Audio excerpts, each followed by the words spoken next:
Estamos aqui com mais um episódio do Politicamente Incorreto. E ambientalmente também. Aquele podcast que vai contar para você, ou melhor, colocar luz naquilo que está sendo feito e naqueles temas que estão passando para aquela caixa preta, né, que é o Palácio do Planalto, e que impactam diretamente na nossa vida. E muitas vezes a gente não sabe exatamente o que está acontecendo e o que está motivando certas decisões políticas que não são tão corretas assim.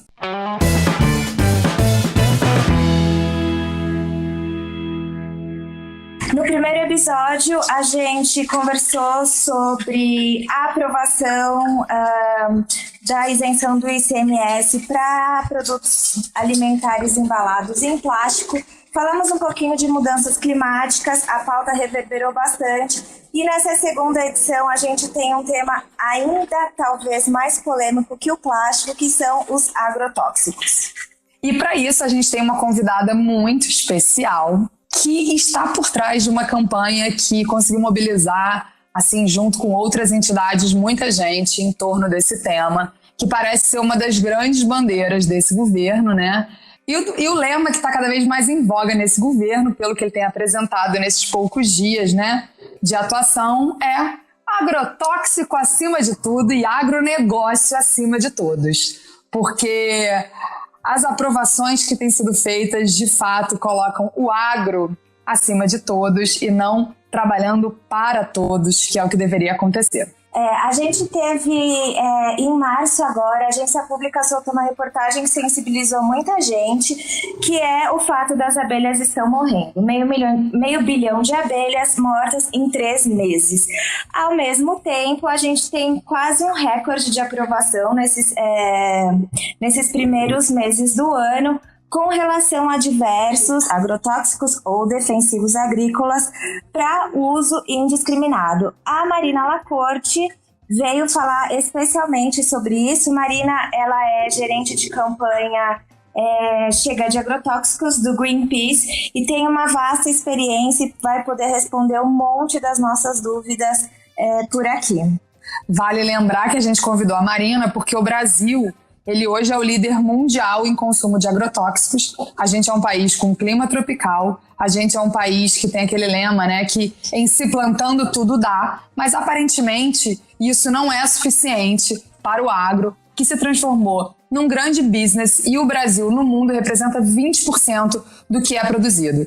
Isso significa que por aqui rola mais ou menos uma compra de 10 bilhões de dólares do que eles querem chamar de defensivo agrícola, mas que na verdade o nome mais popular é veneno mesmo. Segundo o IBAMA, em 2017, os agricultores brasileiros usaram quase o dobro em relação a 2010. O buraco é bem mais embaixo. E a gente já sabe que em alguns países, principalmente na Europa e até mesmo nos Estados Unidos, alguns agrotóxicos que são amplamente usados no Brasil já são proibidos ou estão a caminho de serem proibidos, principalmente porque desde 2004 lá na França, essa pauta da morte das abelhas é uma questão muito importante, porque as abelhas representam 80% da polinização das culturas mundiais. Então não dá para falar sobre agricultura e vida na terra e comida sem abelhas, que acho que a Marina vai poder falar melhor sobre isso, que nós temos desde 2005 algumas pesquisas sobre essa questão das abelhas e dos agrotóxicos, então não é um tema novo, apesar de ter sido muito pautado agora no mês passado com a reportagem, mas é algo que já tem sido falado e pensado há mais de uma década. Mas, Marina,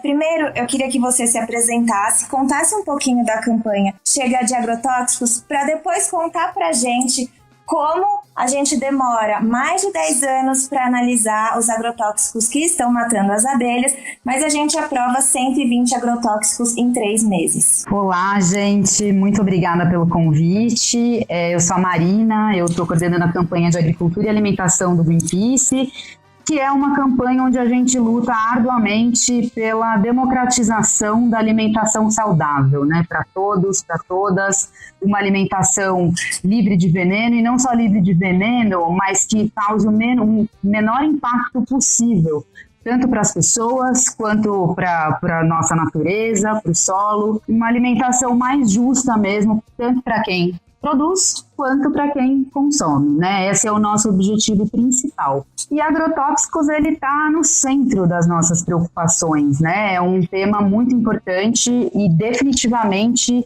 reduzir o uso dessas substâncias tem tudo a ver com sustentabilidade. O caso das abelhas, por exemplo, que a gente está conversando aqui, a gente tem visto aumentar muito, né? As notícias, todo dia a gente vê uma notícia de casos que morreram milhares de abelhas. Saiu um apanhado recente mostrando a morte de 500 milhões de abelhas só em 3 meses, é muita coisa. E é super preocupante isso, é muito preocupante mesmo, porque sem abelha não tem comida, né? Sem abelha não tem produção agrícola de modo geral. Elas são um dos principais, não os únicos, mas um dos principais polinizadores.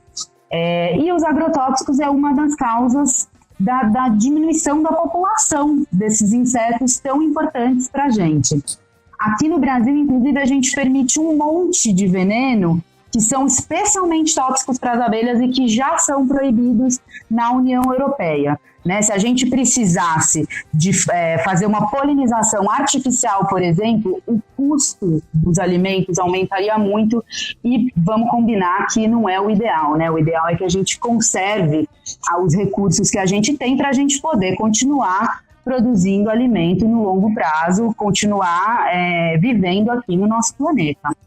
Você falou uma coisa que é super importante, né? Que o ideal é que a gente não use nada que seja fabricado, nada que seja criado, ou seja, nenhuma tecnologia, e que a gente tente da melhor forma possível ir para o natural, para a forma natural de cultivo, né?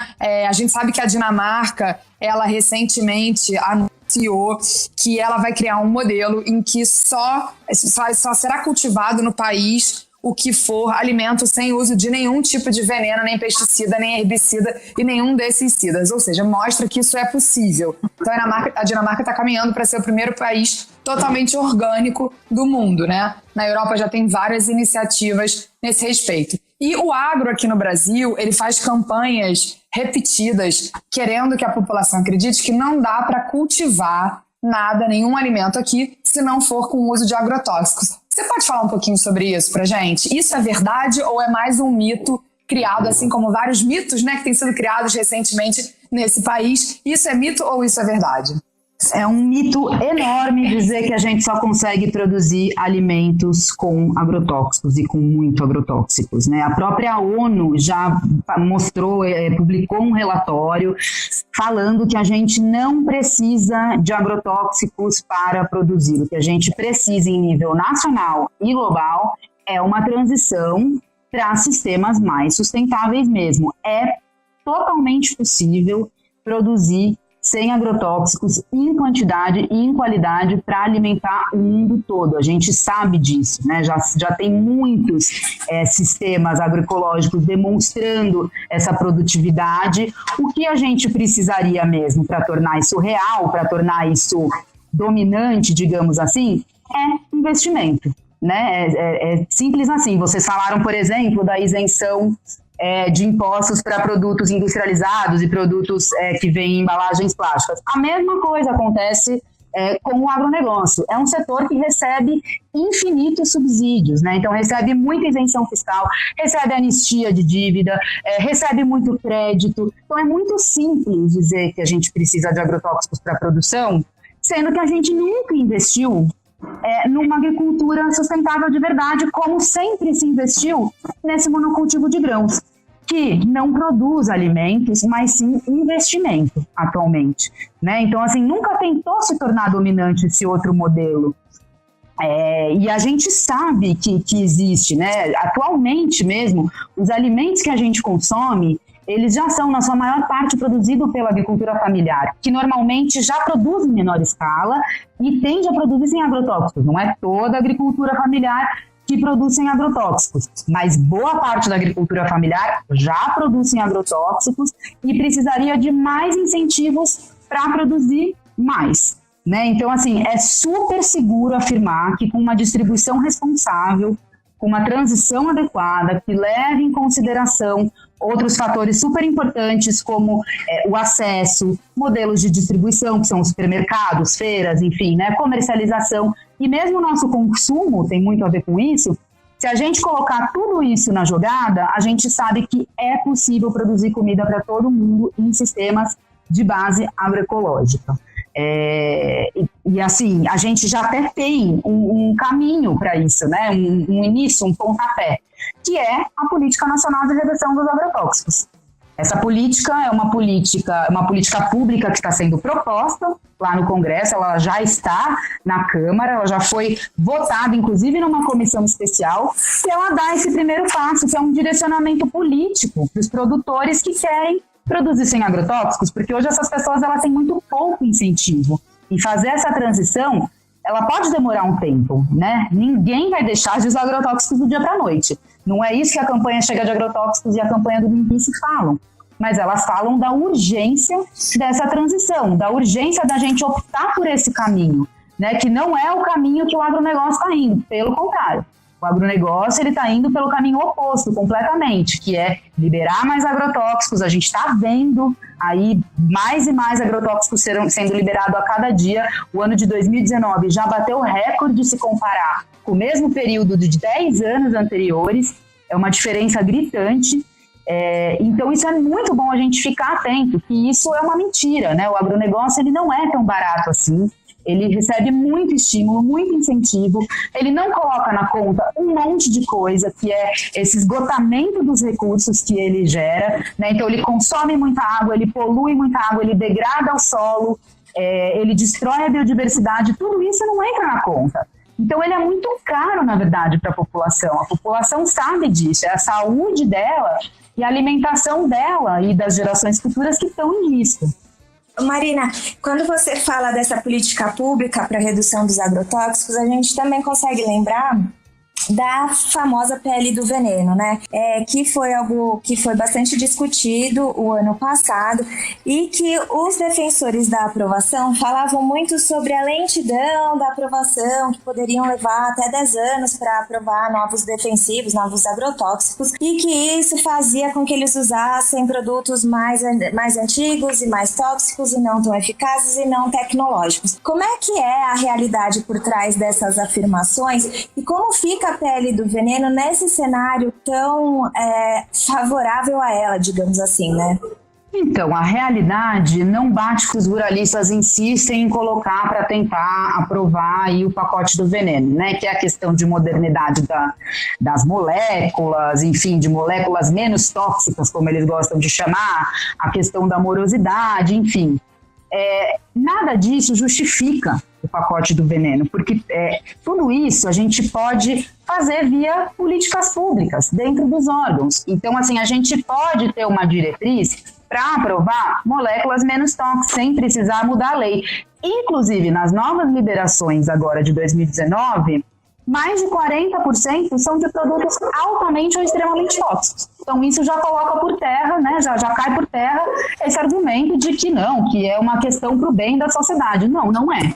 Né? Foram aprovados muitos produtos novos e altamente tóxicos. Então isso realmente não condiz com a realidade. Uma outra coisa também que não condiz com a realidade é essa questão da celeridade, né? Porque é tudo uma questão de recurso humano e financeiro, de investimentos e de priorização dentro desses órgãos, né? Então é claro que se você tem pouco recurso humano, ao invés de você priorizar um enésimo produto de uma nova marca de glifosato, por exemplo, que você já tem inúmeras no mercado e que inclusive tem graves impactos, efeitos para a saúde, você vai priorizar outras coisas com o corpo técnico que você tem, como um programa de monitoramento, de análise de resíduos, um programa de reavaliação, né? Porque aqui a gente não faz essa reavaliação sempre, então tem muitas outras coisas para priorizar, inclusive moléculas menos tóxicas, mas não é isso que a gente está vendo acontecer. A gente está vendo uma outra lógica dentro desses órgãos,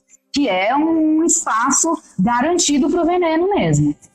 Mari, eu sei que você quer perguntar uma coisa. Já que vocês estão falando da pele do veneno e de todos esses mitos que estão sendo desmistificados, né, com pesquisa e com ciência e com dado, e da propaganda enganosa que o agro tem feito, quem ganha com essa quantidade de veneno? A gente pode dar nome aos bois? Marina, você consegue dizer pra gente quem está ganhando, intoxicando o solo, intoxicando a água e intoxicando e matando a população? Quem sai ganhando com isso, única e exclusivamente, é a indústria de agrotóxicos, então todas as empresas que produzem agrotóxicos, e também a bancada ruralista, né, que acaba aprovando ali dentro do Congresso projetos para benefício próprio, né, para questões eleitorais, de campanha, enfim, incentivos que eles têm nas pesquisas, institutos de pesquisas coordenados por eles. Então, é claro que isso é um conflito de interesse muito grande, porque a população ela não está sendo beneficiada, né? A população não quer mais comer veneno, isso está muito claro. A gente viu isso nessa disputa no passado, dentro do Congresso, né? As pessoas se mobilizando, são mais de 1,5 milhão de pessoas dizendo não quero pele do veneno e quero uma redução de agrotóxicos. Fora isso, várias entidades de saúde, vários conselhos que representam a sociedade, mais de 300 organizações se manifestando com base na ciência, em argumentação técnica, científica, contra o pacote do veneno. Então é muito claro que isso não traz benefício nenhum para a sociedade, né? Isso só vai nos levar para mais longe de uma agricultura mais sustentável e para mais longe desse acesso para todo mundo, porque hoje, infelizmente, produtos sem veneno eles são mais escassos e eles são de mais difícil acesso. Acaba sendo uma questão de nicho mesmo.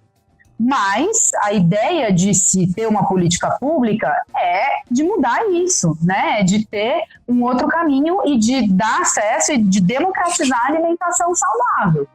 Então, assim, é muito seguro afirmar que a sociedade não está sendo beneficiada com isso.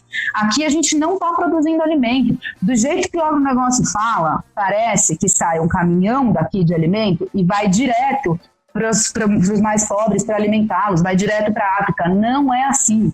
A gente está produzindo grão, commodities, para ser negociado na bolsa, para ser um investimento. Isso concentra terra e renda na mão de poucos. A riqueza que entra para o Brasil por meio do agronegócio não é uma riqueza distribuída. Então, assim, o agro não é pop, não é tudo, né? A gente tem uma possibilidade de ir para outro caminho e os governantes que estão lá têm que apoiar isso. E esse governo tem que apoiar isso, que é o que a sociedade quer. Eu acho que é um outro exemplo de como o lucro ele não é socializado, mas as consequências negativas são, né? A gente tem um problema que você tocou muito forte, que é a concentração de terra no Brasil, né? 1% dos proprietários de terra detém a maior parte das terras e é onde a gente vê plantado essas commodities, milho, algodão, soja. E eu acho que é muito importante a gente ter também essa lógica social do poder da terra em mente quando a gente está falando sobre essa lógica produtiva de monoculturas ou culturas rotativas, mas que atendem a um benefício bastante claro e endereçado, que é o próprio agronegócio. Exato, por isso que a gente fala que os agrotóxicos eles representam muito mais do que esses impactos ambientais, né? Eles representam os agrotóxicos e essa agricultura que está aí, que é a mesma coisa, porque ela é altamente dependente dos agrotóxicos, eles representam também uma injustiça social imensa, né? Que concentra e tende a concentrar cada vez mais renda e terra na mão de poucos. Confronta direitos humanos, enfim, tudo isso contribui para o aumento da desigualdade de modo geral. E tem uma outra coisa que eu acho que vale a pena ressaltar, em cima do que vocês já estão falando, é que quando o agro fala que ele é a riqueza do Brasil e que ele põe comida na mesa do Brasil e que os empregos, essa agricultura que a gente está falando, essa agricultura da monocultura, dos grãos e do uso intensivo de pesticidas, herbicidas e agrotóxicos, ela é uma agricultura que não emprega mão de obra. Ela é altamente industrializada, tecnológica. Então não é que as pessoas estão ali trabalhando e a gente está tirando o trabalho se a gente mudar. Pelo contrário, a agricultura familiar, que é a agricultura que vai viabilizar uma comida melhor, uma comida orgânica, uma comida que tenha um respeito e uma ética no cultivo, né? Que não polua, não destrua lençóis freáticos, não destrua as abelhas, não destrua, e sim seja uma agricultura regenerativa, é também a cultura que vai regenerar as pessoas, porque ela sim é uma agricultura feita por pessoas com uma menor industrialização, né? Porque ela não é feita para ser um commodity, para ser negociado na bolsa. Ela é uma agricultura que é feita para comida, né? Para a gente realmente cultivar alimentos e fazer esses cultivos de uma outra forma, trazendo também a justiça social, que é um dos outros problemas que esse uso intensivo do agrotóxico traz, né? E aí, Marina, eu queria te perguntar um pouco que, tendo em vista toda essa situação de que muito poucos são beneficiados pela aprovação de tantos agrotóxicos, e a gente teve agora, nesses 100 primeiros dias de governo, um recorde nessas aprovações, como é que funciona esse trâmite da aprovação? Onde é que, de fato, tem interferência do IBAMA, tem interferência da Anvisa? E como é que está sendo feito isso, já que a gente conseguiu um recorde? Então, por enquanto a gente não tem o pacote do veneno aprovado, isso é muito importante ressaltar também, o processo continua na mão dos 3 ministérios, né? O da Saúde pela Anvisa, o do Meio Ambiente pelo IBAMA, e o do MAPA, que vai lá e confere, além de ver a efetividade agronômica, ele também confere o registro mesmo desses produtos. Então, ainda tem essas 3 etapas. O que pode acontecer, e que, assim, basicamente é o que está acontecendo, é essa questão da mudança de lógica. Então, passa a se priorizar mais os processos de análise desses produtos em detrimento de outros processos. E isso era previsto, né? Assim, quando o Bolsonaro nomeou a Tereza Cristina como ministra da Agricultura, que é antiga presidente da Frente Parlamentar Agropecuária, é membro da bancada ruralista, conhecida, né, por liderar toda essa aprovação do pacote do veneno, o presidente também fez essa escolha. Ele fez exatamente essa escolha de envenenar ainda mais o Brasil e deixar a gente mais distante de uma agricultura mais saudável, mais sustentável e que se garanta no longo prazo, né? E a gente consegue ver isso com os números. Se a gente pegar uma média dos produtos aprovados do começo do ano até agora, já dá 1,5 produto por dia.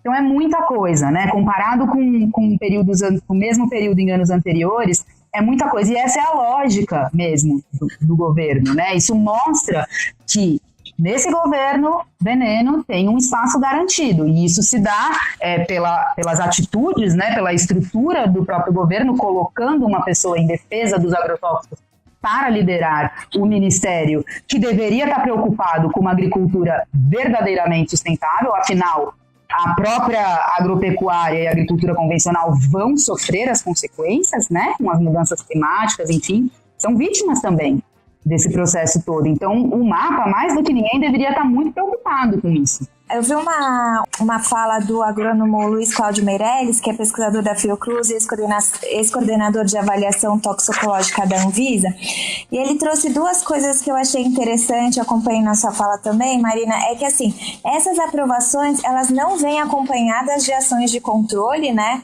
e ao mesmo tempo também não tem uma motivação de aprovar defensivos considerados menos tóxicos, né, parece que mesmo que você tenha um defensivo que ele é menos tóxico e outro que ele é mais tóxico e eles fazem a mesma coisa, a aprovação tende sempre a ser para o mais tóxico, para o mais nocivo. Então é uma coisa que até não faz sentido para o próprio agronegócio a longo prazo, né? Como você falou, é uma questão de sobrevivência, talvez, no futuro. Exatamente. Aquilo que a gente estava conversando sobre aprovar moléculas menos tóxicas, você não precisa do pacote do veneno para isso. Você pode fazer isso bastando uma diretriz, e não é o que a gente está vendo em realidade.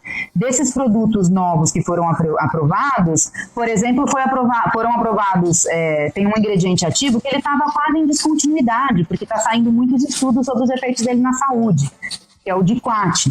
Então ele estava sendo quase descontinuado. Aí você vai lá e coloca mais um produto no mercado. Fora isso, vários outros contêm glifosato, que está sendo ligado a vários casos de câncer. O IARC, que é um Instituto Internacional de Pesquisa do Câncer, considera ele um produto cancerígeno, e aqui a gente acabou de liberar mais um monte de produto contendo glifosato. Outros produtos, a atrazina, por exemplo, que é também proibido na Europa, por exemplo, ela está associada a impactos seríssimos no sistema reprodutivo em população de sapo. Tem um estudo que mostra que chegou a mudar o sexo dos sapos, né, de masculino para feminino. Então, assim, isso é muito grave. A atrazina ela é encontrada direto na água, né, em monitoramentos, em testes que às vezes algumas instituições fazem. Então, isso é muito grave. Ao invés da gente ir para um caminho oposto de retirando essas substâncias do mercado, a gente está colocando cada vez mais produtos com esses venenos que são altamente tóxicos. É curioso, né? Porque assim, a Anvisa, ela é tão rigorosa quando ela faz uma fiscalização num restaurante, ela é tão rigorosa que ela não permite várias alternativas ao plástico por conta de contaminação das pessoas e ela permite substâncias que causam câncer, é isso mesmo, Marina? Pois é, isso que a gente tem visto, né? A gente não tem visto esse cuidado na tentativa de aprovar de aprovar moléculas menos tóxicas. Outra coisa também que a gente já viu, não é de agora, né? Mas a gente vem vendo, é essa paralisação no programa de monitoramento de resíduos. Então a gente quase não monitora a água no Brasil. Nossos limites são 1000 vezes maiores do que o da Europa.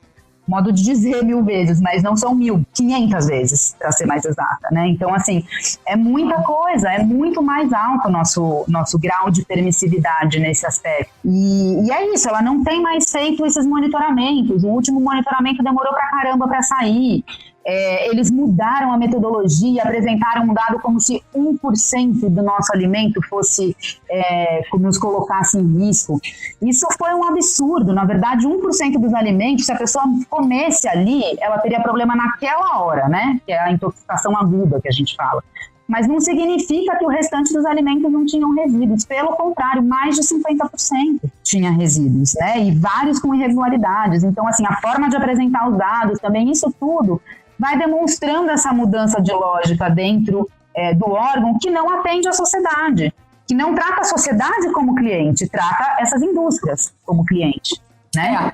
É aquela velha lógica, né, de que eu falo muito sobre isso no Menos um Lixo, que hoje a gente elege governantes e políticos que o dever deles, né, a gente elege para que eles nos representem. Mas, na verdade, eles estão vendidos para algum lobby. Um está vendido para um, outro está vendido para outro está vendido para outro. A gente tem 3 bancadas principais no Brasil, do boi, da Bíblia e da bala. E a gente tem ali uma divisão, mais ou menos, né, dessas bancadas e quem está vendido para cada um. Então, os ministérios, o legislativo, o executivo, cada um opera ali para trazer vantagens para quem paga o seu real salário, né? Não o seu salário oficial, mas o seu salário real, e a gente sabe a diferença disso aqui no Brasil. E como a Mari trouxe no começo, a gente tem uma socialização dos prejuízos. Nesse caso, um prejuízo que está cada vez mais quase irreversível, porque ele tange a saúde humana em todos os aspectos, ele tange no ar, ele tange na água, ele tange na nossa comida. São substâncias que vão se acumulando no organismo. A gente nunca teve tantos índices de câncer como a gente tem tido. A gente está matando as abelhas, que são, enfim, os polinizadores que garantem a nossa vida aqui, né? Einstein já dizia isso, e ele já dizia isso há muito tempo, né? Ele fala que se as abelhas desaparecerem da face da Terra, a humanidade terá apenas mais 4 anos de existência. Sem abelhas não há polinização, não há reprodução da flora, sem flora não há animais, sem animais não haverá raça humana. Também não vai ter quem compre do agro se não tiver raça humana. E aí eu queria emendar com essa questão da relação entre esse formato do agro e o uso intensivo de agrotóxicos e as mudanças climáticas, porque parece que uma parte do agronegócio não entendeu ainda o seu próprio negócio pelas suas políticas, pelas suas decisões, ou de fato é o que você falou, é apenas um bando de gente investindo em commodity. Quando aquela commodity parar de dar resultado, investe em outra coisa. Não investir em outra coisa se não tiver vida no planeta Terra, porque aí não tem gente para investir e o dinheiro perde a função, né? E a gente está cada vez mais próximo disso acontecer se a gente não mudar a forma como a gente toma as decisões. Fala um pouquinho pra gente sobre essa relação do agro, que não é pop, é tóxico, com os agrotóxicos e com as mudanças climáticas. Marina, por favor.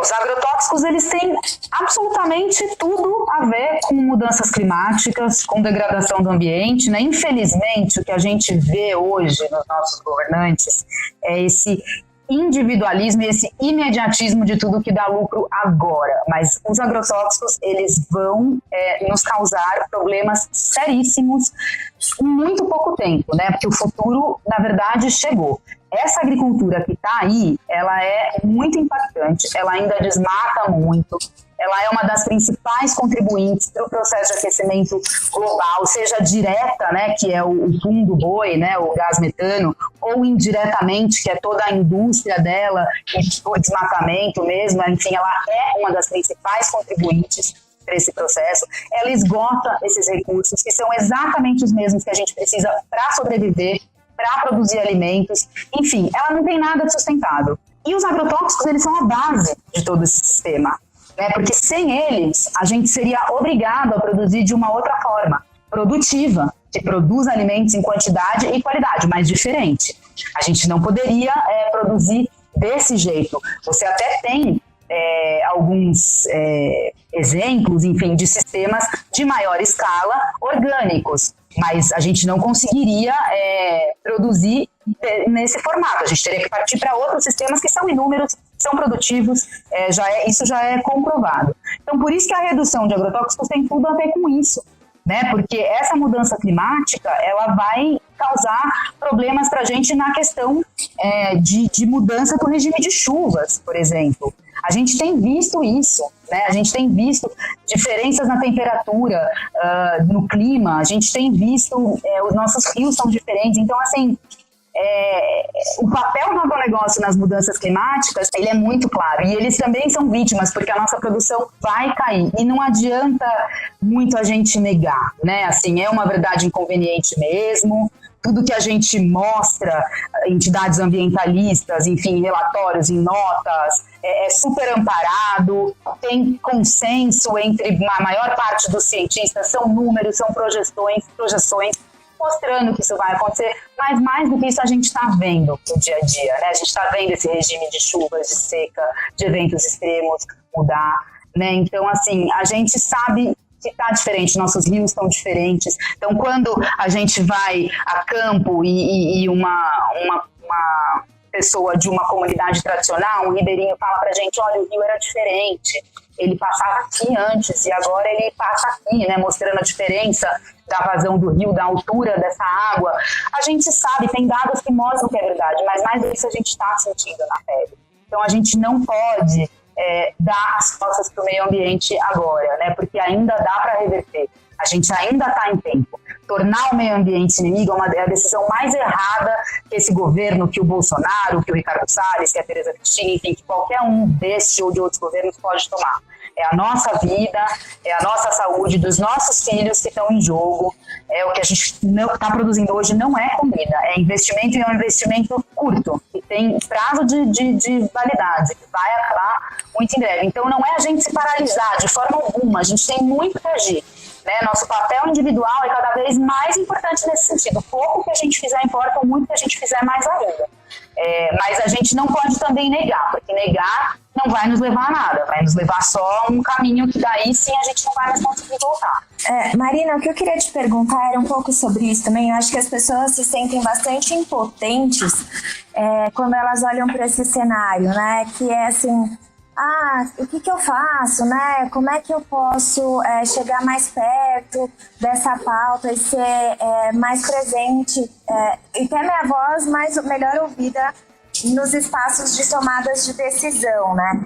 E a gente sabe que às vezes as pessoas desanimam de assinar uma petição e tal. Você, como uma pessoa que está aí nesse papel de bastante atividade, ativismo, o que você acha que falta para a sociedade civil como um todo para ela pressionar por essas mudanças, por exemplo, para uma aprovação de políticas públicas que mais beneficia as pessoas e menos beneficia o agronegócio?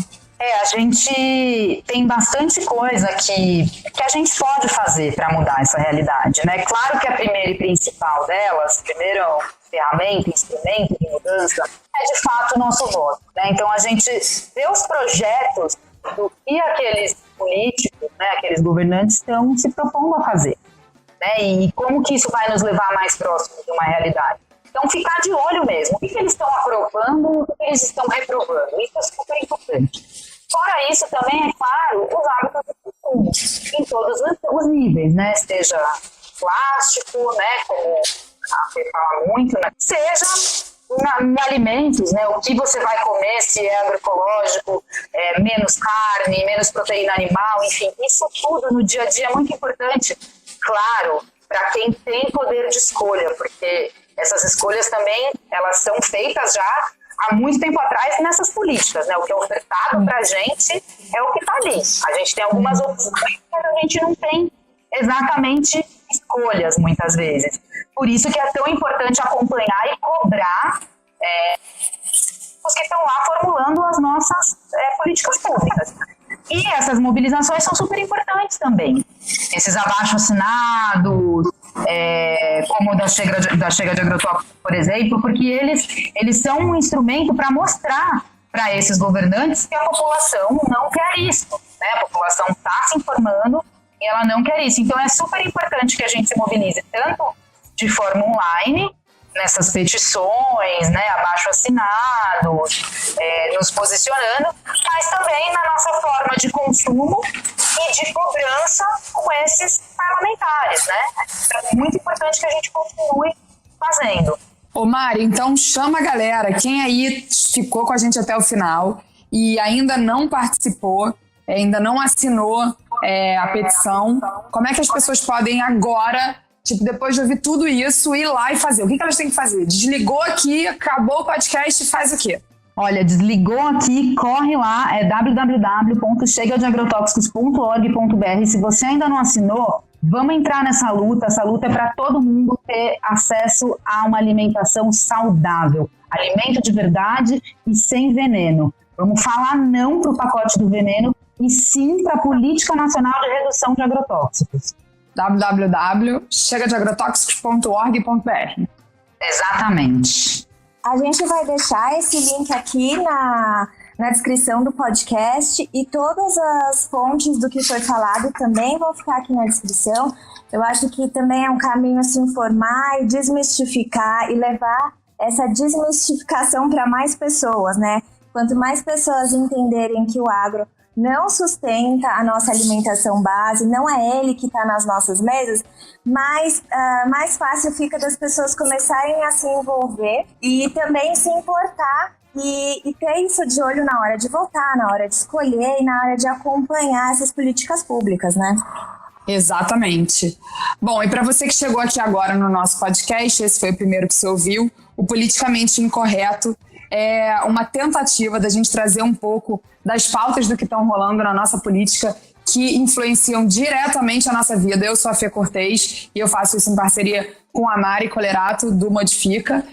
Nos nossos canais a gente fala bastante sobre isso. Vamos lembrar, quem paga o salário dos governantes sou eu, é você, é todo mundo que está ouvindo e eles foram eleitos para nos servir. Então, se eles estiverem fazendo qualquer coisa diferente disso, eles não merecem e eles não podem estar sentados onde eles estão sentados. E cabe a gente tirar eles de lá, porque, na verdade, os chefes somos nós. Então, que a gente honre também e a gente tenha a capacidade de cobrar aquilo que a gente espera que seja feito de uma forma correta, porque a gente tem esse poder, apesar de também desacreditarem a gente dele, né? A gente tem muito mais poder do que o que a gente imagina. Tá na hora da gente usar esse poder, porque o risco é simplesmente a gente não tá aqui mais. Então, e vai ser feito de uma forma bem dolorosa. Não vai ser legal. Ainda tem tempo da gente agir. Vamos agir. Eu agradeço muito a Marina, nossa convidada de hoje, que contribuiu tanto, deu uma aula sobre agrotóxicos, sobre agro, que não é nada pop. E daqui a um mês a gente tem outros temas, não é isso, gente? É isso mesmo, Marina, muito obrigada. A gente deixa o link para as pessoas acessarem a campanha, pegarem outros recursos, pegarem todos esses dados que você deixou aqui com a gente, se organizem no coletivo para a gente conseguir realmente fazer outras mudanças. Daqui a um mês a gente está de volta com o Politicamente Incorreto e ambientalmente também. Maravilha, gente. Muito obrigada pelo convite. Foi um prazer estar aqui. O Greenpeace também está à disposição para a gente conversar mais a respeito, né? Isso que a Fê falou. O meio ambiente não tem lado. Tanto a direita quanto a esquerda precisam de um ambiente sadio, uma tanto quanto a outra, e as pessoas precisam dele para sobreviver. Então, esse discurso de que tudo que se refere ao meio ambiente, a direitos humanos, a estratégia é uma bobagem sem tamanho, isso sim que é discurso ideológico, né? Sim, exatamente. É para tirar o foco, né, gente? Vamos mostrar um caosinho aqui Que aí quando a gente fica falando isso, as pessoas ficam discutindo se é de direita, se é de esquerda, se é de direita, se é de esquerda. Enquanto isso, a gente vai aprovando aqui nas costas 1,5 agrotóxicos por dia para envenenar de vez a população e uma meia dúzia ganha dinheiro na bolsa de outro país que não é nem na nossa, onde esses commodities são negociados.